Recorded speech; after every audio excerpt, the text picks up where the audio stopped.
எல்லாருக்கும் வணக்கம். இன்னைக்கு நம்ம அனிவர்சரி ப்ரோக்ராமில் ஒரு ரொம்ப ஸ்பெஷலான ஆக்டிவிட்டி இருக்குது by youth girls.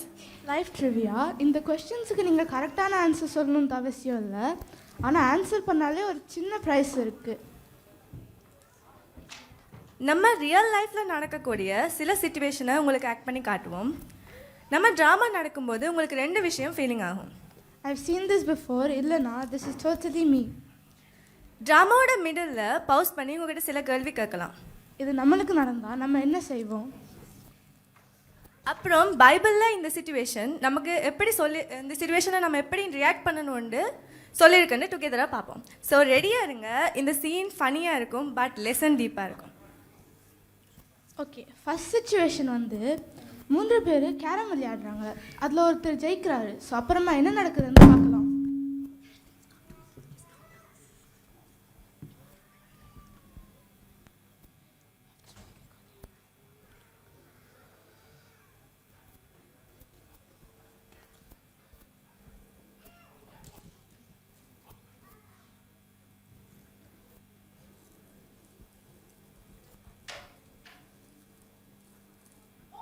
I won!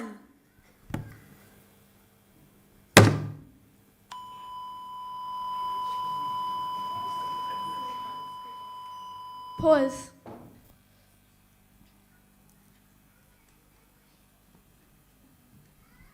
Okay, இந்த சினாரியோட கொஸ்டின் என்னென்னா, நம்ம ஃப்ரெண்டுக்கு இந்த மாதிரி சீன் நடந்துச்சுன்னா நம்ம காம் பண்ண ட்ரை பண்ணுவோமா, இல்லை சண்டையை மூட்டிட்டு சந்தோஷப்படுவோமா?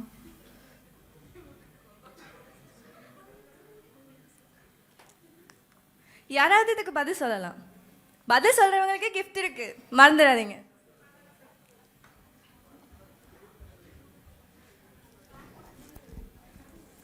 நாங்கள் சமாதானப்படுத்துவோம். Nice answer. Thank you. So okay, இப்போ இந்த சிச்சுவேஷன் நமக்கு நடந்தால் நம்ம என்ன செய்யணும்னு பைபிள் ரிலேட்டடாக பார்ப்போம்.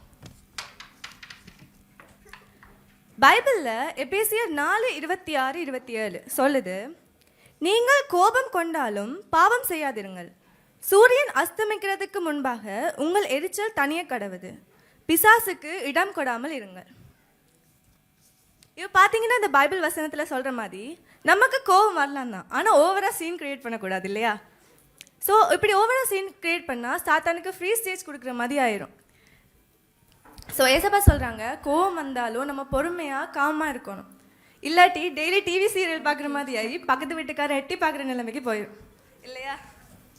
ஸோ அதே மாதிரி எபேசியர் 4:29 கெட்ட வார்த்தை ஒன்றும் உங்கள் வாயிலிருந்து புறப்பட வேண்டாம், பக்தி விருத்திக்கு ஏதுவான நல்ல வார்த்தை உண்டானால் அதையே கேட்கிறவர்களுக்கு பிரயோஜனம் உண்டாகும்படி பேசுங்கள் என்று சொல்லியிருக்காங்க.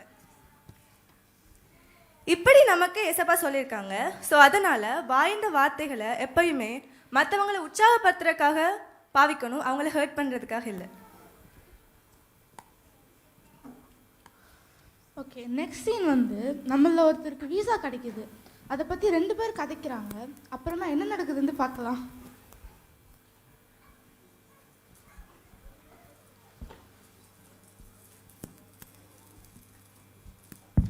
Oh, there she is. Praise the Lord, ladies. Praise the Lord. Did you color your hair? Yes. Nice. Praise the Lord. And visa வந்துட்டு. ஓ, ஆனால் தேவையானவங்களுக்கு இன்னும் வீசா கிடைக்கவில்லை. ஓ, நம்ம அவங்களுக்காக ப்ரே பண்ணுவோம். எப்படி ஒருத்தர் இவ்வளோ ஃபாஸ்ட்டாக மாற முடியும்? ஓ, வெள்ளக்காதிரி மாதிரி நடிக்கிறா. அவ கொஞ்சம் ஓவராக தான் பில்டப் பண்ணுறா. ஓ, Pause.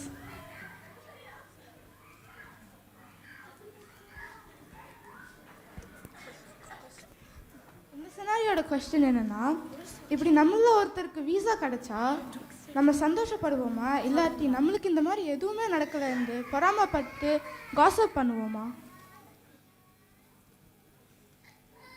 Anybody has responses? Waiting. Oh, yeah. Matthew 7:12, treat thy neighbor as treat thyself. So you want to treat everyone how you'd want to be treated. So I'd say take that in every scenario. Yeah, good answer. That was a nice response. Thank you. So okay இப்போ இந்த situation நமக்கு நடந்தால் நம்ம என்ன செய்யணும்னு Bible ரிலேட்டடாக பார்ப்போம். பைபிளில் நீதிமொழிகள் 24:1-2 பொல்லாத மனுஷர் மேல் பொறாமை கொள்ளாதே, அவர்களோடே இருக்கவும் விரும்பாதே. அவர்கள் இருதயம் கொடுமையை யோசிக்கும், அவர்கள் உதடுகள் தீவினையே பேசும். ஸோ இந்த பைபிளில் சொன்ன மாதிரி, இந்த வேர்ஸ் சொன்ன மாதிரி, மற்றவங்களுக்கு நல்லது நடந்தால் நம்ம பொறாமை படக்கூடாது எப்பயுமே. அப்படி பொறாமை வந்தால் அதோடு சேர்ந்து மற்றவங்களை பற்றி தப்பாக கதைக்கிறது, அவங்கள ஹர்ட் பண்ணுற மாதிரி பேட் வேர்ட் யூஸ் பண்ணுறது, அடுத்தது எரிச்சல், கோவம், இதெல்லாம் சேர்ந்து எல்லாமே வந்துடும், போனஸாகவே வந்துடும். ஸோ அதனால் நம்ம மற்றவங்களை பற்றி தப்பாக கதைக்காமல் பொறுமையாக எப்பயுமே அவங்கள உற்சாகப்படுத்துகிற மாதிரி கதைக்கணும். அதே மாதிரி மத்தேயு 12:36 மனுஷர் பேசும் வீணான வார்த்தைகள் யாவையும் குறித்து நியாய தீர்ப்பு நாளிலே கணக்கு ஒப்புவிக்க வேண்டும் என்று உங்களுக்கு நான் சொல்லுகிறேன் என்று சொல்லியிருக்கு ஏசப்பா சொல்லியிருக்காங்க. பாருங்க, நான் சொல்லலை, ஏசப்பா இந்த வேர்ஸில் நமக்கு எல்லாருக்குமே உறுதியாக சொல்லியிருக்காங்க. ஸோ அதன்படி நம்ம எப்பயுமே நடந்து கொள்வோம். இப்போ ஸ்டேஜில் ஹஸ்பண்ட் அண்ட் ஒய்ஃப் சீன் நடக்க போது ஒரு சின்ன விஷயம் எப்படி ஒரு பெரிய சண்டையாக மாறுதுன்னு பார்க்கலாம்.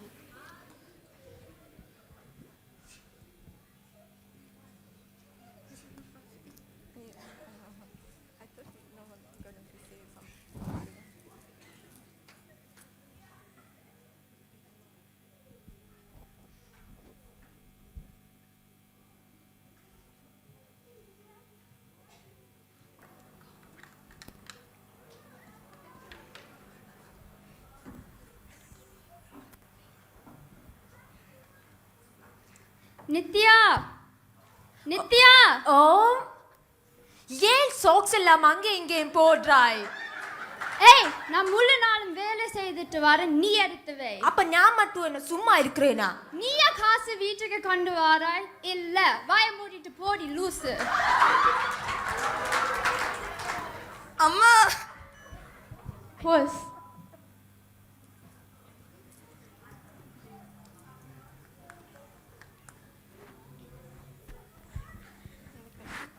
இந்த சுச்சுவேஷன் நம்மக்கிட்ட நடந்தால் சண்டை போடுறவங்க கிட்ட எப்படி ரெஸ்பாண்ட் பண்ணுவோம்? இப்போ தான் நல்ல சான்ஸ் கிடச்சிருக்குன்ட்டு எல்லாரையும் திட்டுவோமா, இல்லாட்டி பரவாயில்ல தப்பு நடந்துச்சுன்னு காம் பண்ண ட்ரை பண்ணுவோமா? Responses. We have chocolate. Come on. Come on, guys. Maybe we should pick somebody. How about Sharoni? Oh, come on, Sharoni.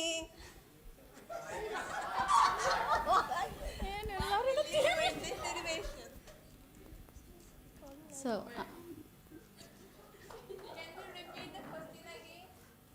நம்மளுக்கு இந்த மாதிரி சுச்சுவேஷன் நடந்தால் நம்ம சண்டை போட்டு எல்லாரையும் திட்டுவோமா, இல்லாட்டி காம் பண்ண ட்ரை பண்ணுவோமா? எந்த பர்சனல் லைஃப்லேருந்து சொல்லணும்னு சொன்னால், ஷரனுக்கு நல்ல வடிவாக டிஃப்ரெண்ட்டாக சமைச்சு அவரை காம் பண்ண ட்ரை பண்ணுவேன். You deserve a chocolate. Okay, good answer, Sharoni akka. I appreciate. So okay, இந்த சுச்சுவேஷன் நம்ம லைஃப்பில் நடந்தால் நம்ம என்ன செய்யணும்னு பைபிள் ரிலேட்டடாக பார்ப்போம். நீதிமொழிகள் 16:28 மாறுபாடு உள்ளவன் சண்டையை கிளப்பி விடுகிறான். பாருங்க, இந்த வசனத்தில் சொன்ன மாதிரி ஒரு விஷயத்தை கதைச்சி சால்வ் பண்ணுறதை விட்டுட்டு அதை ஊதி பெருசாக்க கூடாது.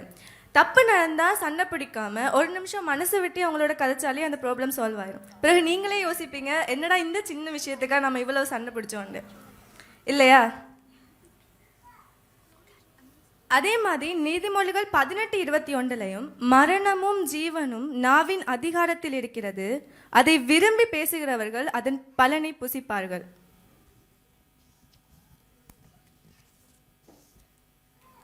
நம்மட ஒரு வார்த்தையால் ஒரு மனுஷனை கட்டவும் முடியும், அதே நம்மட ஒரு வார்த்தையால் அந்த மனுஷனை உடைச்சி ஒரு மூலையில் உட்கார வைக்கவும் முடியும், இல்லையா? அதனால சண்டை பிடிக்காம எப்பயுமே வார்த்தைகளை கவனமாக யூஸ் பண்ணுவோம். நெக்ஸ்ட் சுச்சுவேஷன் ஒரு குரூப் ஆஃப் ஃப்ரெண்ட்ஸ் ஒருத்தரை டீஸ் பண்ணிகிட்டே இருக்காங்க. ஆனால் ஒருத்தர் சைலண்ட்டாக பார்த்து கொண்டே இருக்கிறார், ஆனால் கடைசியில் ஹெல்ப் பண்ணாமல் போகிறாரு.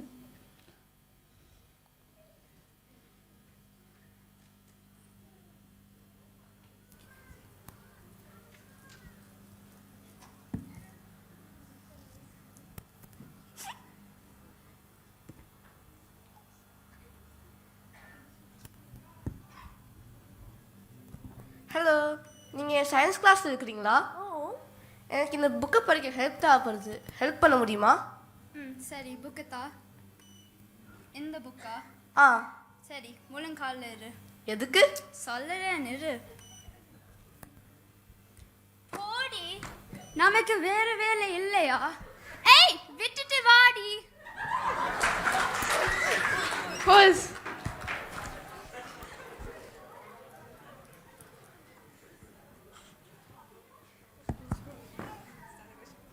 இந்த சீனோட கொஸ்டின் என்னன்னா, அந்த ப்ளூ ஜாக்கெட் போட்டவங்க மாதிரி ஹெல்ப் பண்ணாமல் எதுவுமே ஹெல்ப் பண்ணணும்னு தெரிஞ்சுமே ஹெல்ப் பண்ணாமல் போவீங்களா, இல்லை அட்லீஸ்ட் ட்ரையாச்சு பண்ணுவீங்களா?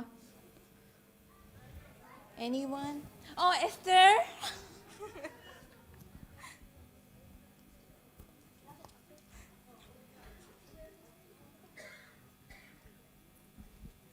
கண்டிப்பாக நாங்கள் ஹெல்ப் பண்ணோம். பைபிளில் சொல்லியிருக்குன்னு எங்களுக்கு திராணி மற்றவங்களுக்கு உதவி செய்ய நீ இருந்தால் நாங்கள் செய்ய சொல்லி பைபிள் சொல்லுது. Amen. Good answer, auntie.